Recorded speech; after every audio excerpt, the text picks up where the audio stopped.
Imagine, it's the 1970s, a time of mistrust and searching for purpose. You find a community that seems to be the answer, the People's Temple. They welcome you with hugs, hot meals, and a sense of belonging you've never felt. The leader, Reverend Jim Jones, is a powerful, fatherly figure. He speaks of racial equality and social justice with a passion that moves you. He promises a paradise, a sanctuary from the evils of the world. But soon the hugs feel too tight. The rules become stricter. The donations you make start to include everything you own. The community becomes a disguised prison camp, and the father figure reveals himself as a paranoid tyrant, demanding absolute loyalty. You didn't join a church. You were absorbed by a deadly personality cult. Today we'll trace the path from promised paradise to the hell of Jonestown, and show you why being next to Jim Jones meant the only way out was the most terrible one of, and you most certainly would not survive it.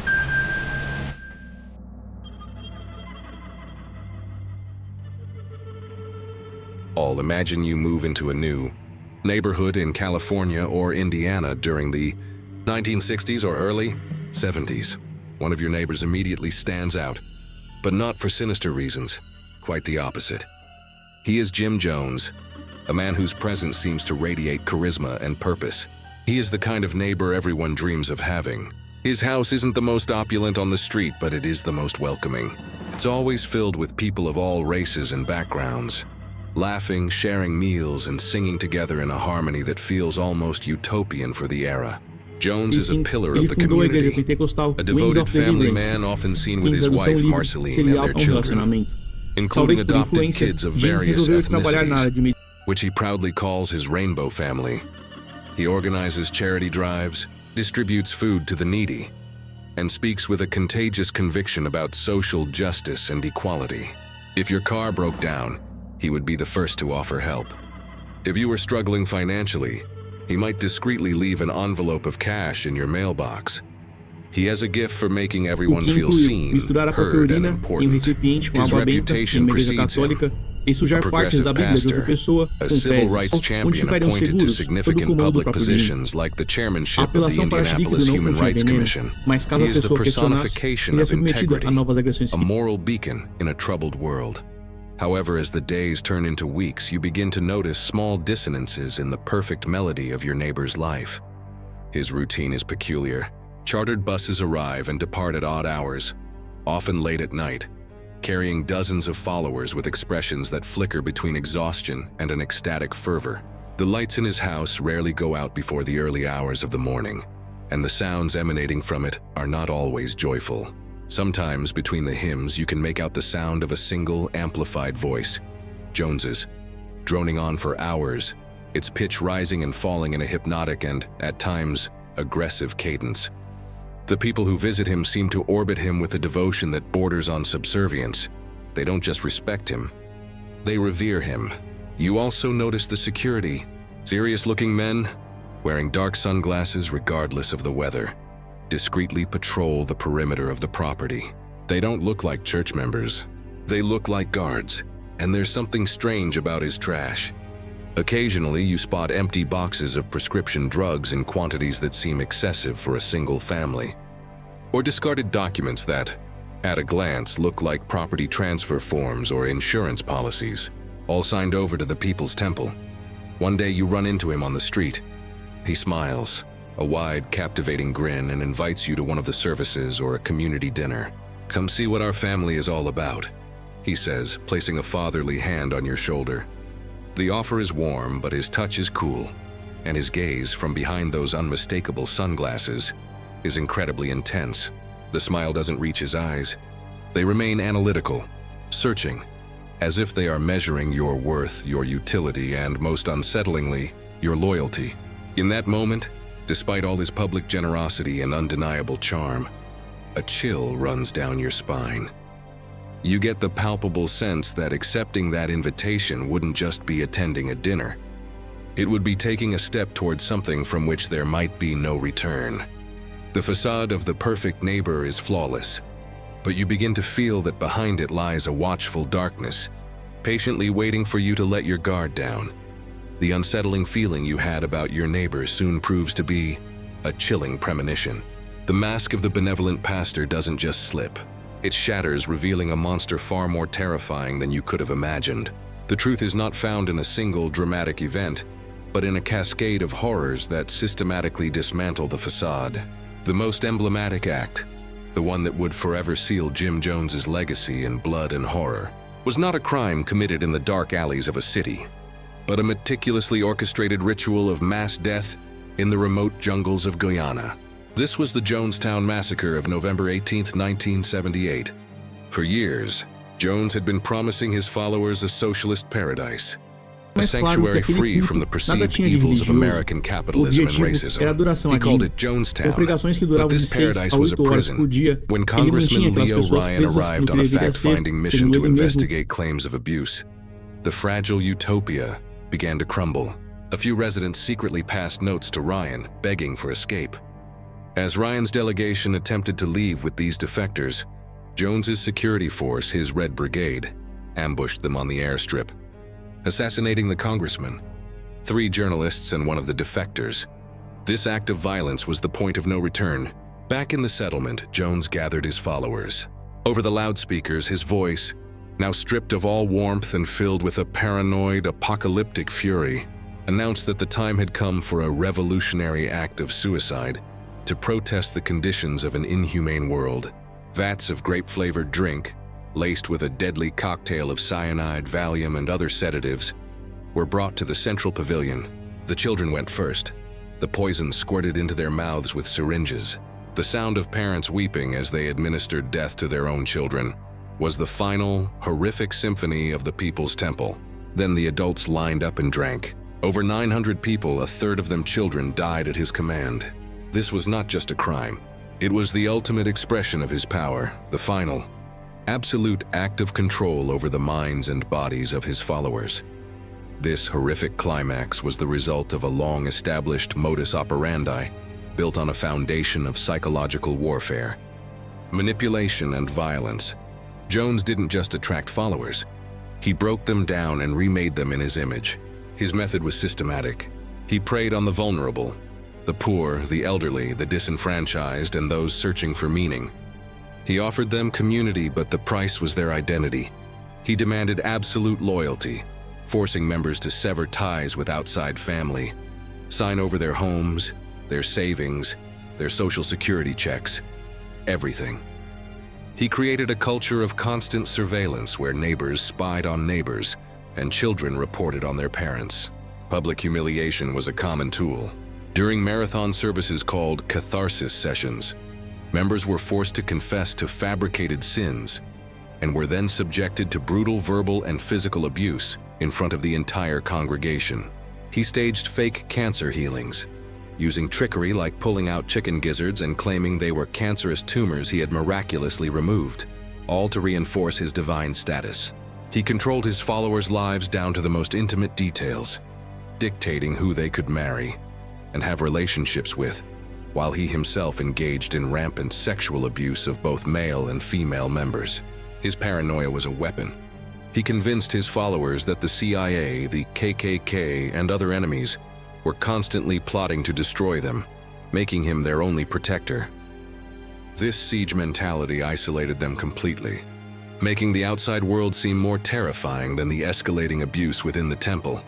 From your vantage point as a neighbor, the abstract horror reported on the news begins to connect with the disturbing details you've witnessed.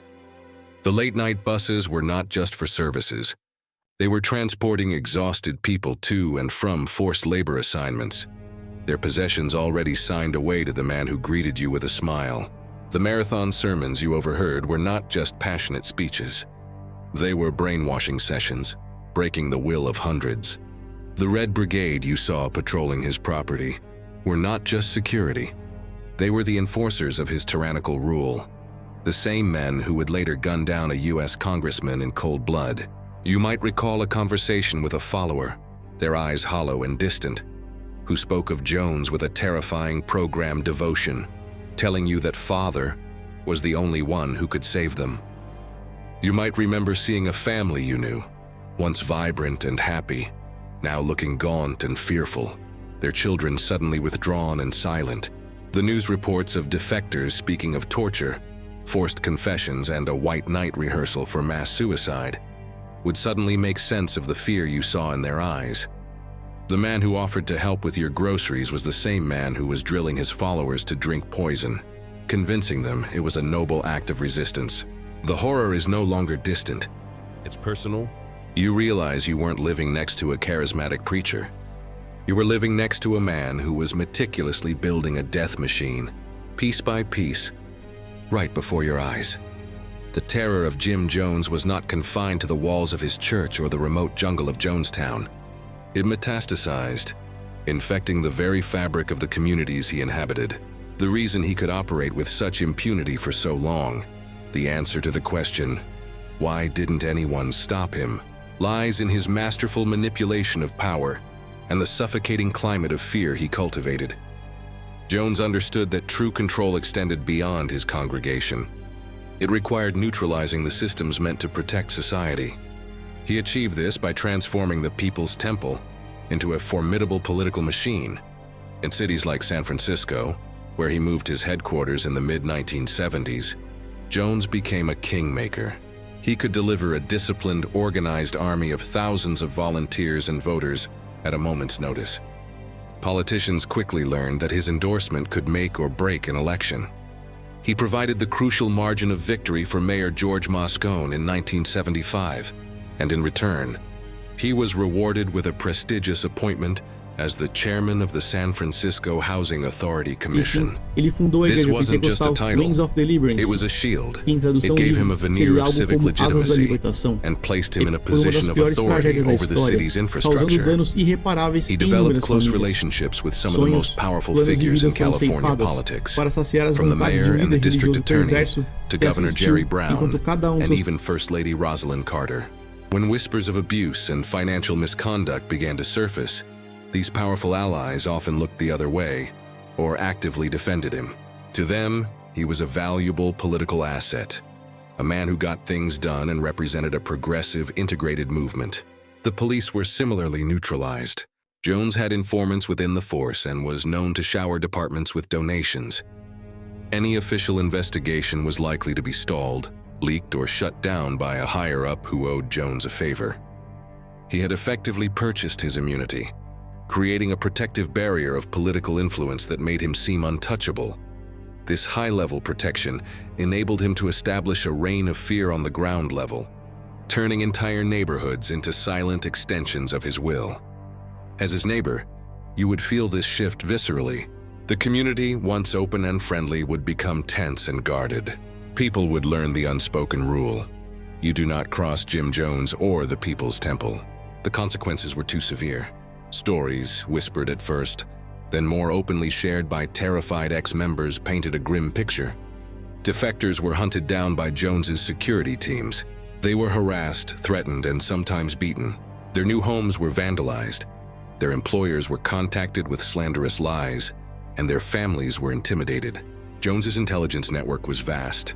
He seemed to know everything. He would use private investigators to dig up dirt on anyone he perceived as an enemy, journalists, politicians, and former followers alike, and then use that information for blackmail. The message was clear: there is no escape. Denouncing him wouldn't bring help. It would bring retribution. You, as a neighbor, would see the fear in the eyes of the shopkeeper down the street, who suddenly refused to speak about the temple. You'd notice that other neighbors who once complained about the late-night noise now fell silent, their gazes quickly darting away if you brought it up. The atmosphere would be one of a quiet, collective hostage situation. The fear was not just of physical violence, but of total ruin. You knew that if you reported the strange comings and goings or the sounds of abuse, you wouldn't be a hero. You'd be a target. Your job could be jeopardized, your reputation destroyed, and your family put in danger. The very people you would report to, the police, the city officials, were the ones attending Jones's political rallies and praising him in public. The media's portrayal of Jones further complicated the situation, making it even more dangerous for ordinary people to discern the truth. For much of his career, he was lauded by the press. He was the subject of glowing articles praising his humanitarian work and his creation of a truly integrated rainbow family. He won awards, like the Martin Luther King Jr. Humanitarian Award, and was portrayed as a progressive icon, a modern-day saint. This public image was a powerful weapon. It made any criticism of him seem like the work of bitter, disgruntled individuals, or as Jones himself would claim, part of a racist conspiracy to destroy his good work. When a few brave journalists like Marshall Kilduff of the San Francisco Chronicle began to publish investigative pieces exposing the dark reality of the temple, they faced immense backlash, not just from Jones, but from his powerful political allies who rushed to his defense. For the average person, this created a bewildering and dangerous confusion. Who are you to believe? The decorated humanitarian praised by the First Lady, or the terrified-looking defector on a late-night news segment? This conflicting narrative paralyzed the community. It made people doubt their own instincts, question the evidence of their own eyes and ears. The man you saw as a potential threat was being celebrated as a hero. This public validation of his facade was perhaps his most insidious tool of control, creating a world where speaking the truth about the monster next door would make you the one who sounded crazy. Every empire, no matter how meticulously constructed, eventually falls, often from a crack in its own foundation. For Jim Jones, the fatal error was a direct result of his escalating paranoia and God complex. He believed he was beyond the reach of any earthly power. The catalyst for his downfall was not a complex police investigation or a political betrayal, but the simple, desperate pleas of concerned relatives in the United States. Organized under the name the Concerned Relatives, this small group of families refused to accept the silence and lies coming from Jonestown. They had lost contact with their loved ones and heard terrifying rumors of imprisonment, abuse, and financial exploitation. They relentlessly lobbied government officials, wrote letters, and spoke to the press, refusing to let the issue die. Their persistence forced the hand of a California congressman, Leo Ryan, a man known for his hands-on approach and a genuine desire to uncover the truth. Ryan's decision to lead a fact-finding mission to Guyana in November 1978 was the crack that would shatter Jones's empire. Jones, trapped by his own messianic ego, made a critical miscalculation. He believed he could manage the visit, presenting a carefully staged performance of utopian bliss. He allowed Ryan and his delegation, which included journalists and members of the Concerned Relatives, into Jonestown, confident he could control the narrative. But he underestimated the desperation of his followers and the perceptiveness of the visitors. During the visit, despite the festive atmosphere, several temple members secretly passed notes to the delegation, expressing their desire to leave. This was an act of defiance Jones could not tolerate. It was a public puncture of his authority. The moment Ryan agreed to take these defectors with him, the endgame began. Jones's carefully constructed world was collapsing in real time, and his response was not that of a political strategist, but of a cornered tyrant. The capture of Jim Jones was not a dramatic police raid. It was a self-inflicted siege that culminated in a scene of unimaginable horror. After his security team murdered Congressman Ryan and 4 others on the Port Kaituma airstrip, Jones knew there was no turning back. The outside world, which he had long demonized, was now truly coming for him. He gathered his followers in the central pavilion for the last time. The man who had once charmed politicians and captivated thousands was now a rambling, incoherent figure. His voice a mixture of self-pity, rage, and apocalyptic fervor, broadcast over the settlement's loudspeakers. He spoke of revolutionary suicide, framing the act of mass poisoning not as a defeat, but as a final noble protest against a cruel world. There was no trial in a traditional courtroom, no judge, no jury. Jones had made himself the ultimate arbiter of life and death. The contrast between the powerful figure he had been and the pathetic, drug-addled man orchestrating this final, horrific act was stark. He who had promised life and paradise delivered only death. The man who had built an empire on the absolute loyalty of his followers led them into oblivion. The final moments were not of a powerful leader facing justice, but of a coward ensuring he would not die alone. The end for Jim Jones came on that same day, November 18, 1978, amidst the bodies of his followers. He did not drink the poison he so forcefully administered to his people. including the children.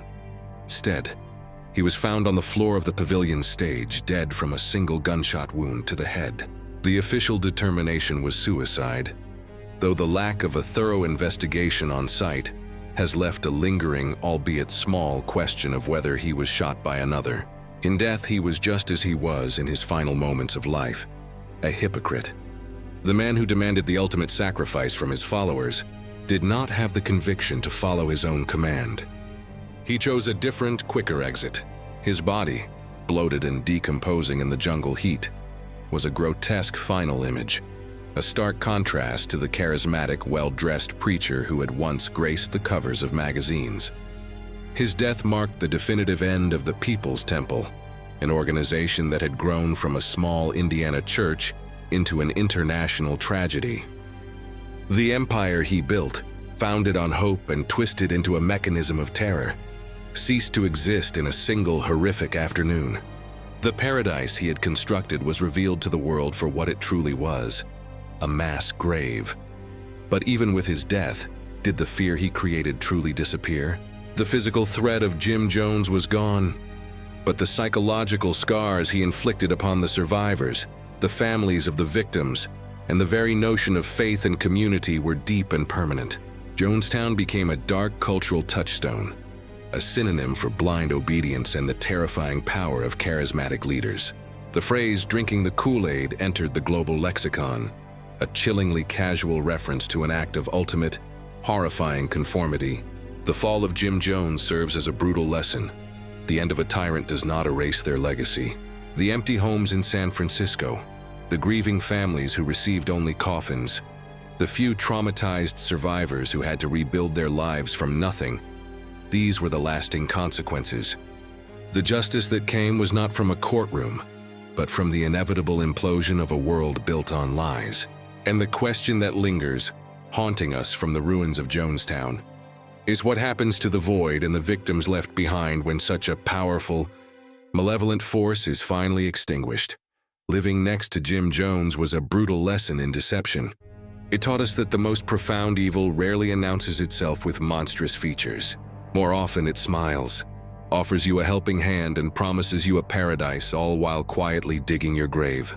The story of the People's Temple is a terrifying reminder that the desire for belonging can be twisted into a weapon of absolute control, showing how a single charismatic man can lead hundreds to sacrifice their will, their families, and ultimately, their lives.